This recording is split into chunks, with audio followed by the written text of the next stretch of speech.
అందరికీ praise lord. August 15 ఈరోజు దేవుని వాగ్దానము. క్రీస్తు యేసునందున్న వారికి ఏ శిక్షా విధియు లేదు. రోమా 8వ అధ్యాయం 1వ వచనము.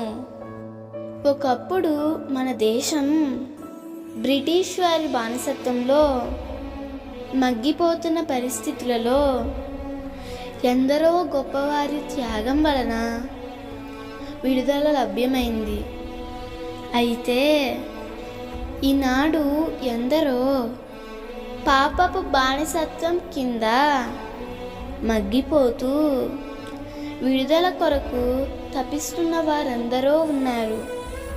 విడుదల పొందాలంటే నీ కొరకు త్యాగంగా మారిన యేసు రక్తం క్రిందకి రావాలి. యేసు రక్తము ప్రతి పాపము నుండి నిన్ను విడిపించి పవిత్రునిగా చేస్తుంది. నీ మీద ఉన్న పాపపు బానిసత్వపు కాడిని విరిచివేస్తుంది. పవిత్రపరచబడి నీవు క్రీస్తులోనికి వచ్చినందున ఇక ఏ శిక్షా విధి నీకుండదు. నీవు నిర్దోషిగా ఎంచబడతావు. అందుకే విడుదల ఆశించి క్రీస్తునందు జీవించు.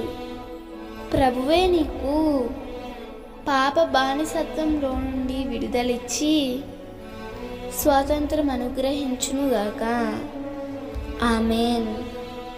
ఈ వాగ్దానం మీకు దీవెనగా ఉన్నట్లయితే తప్పకుండా మీ బంధువులకు, స్నేహితులకు షేర్ చేయండి, లైక్ చేయండి, ఆమేన్ అని కామెంట్ చేయండి.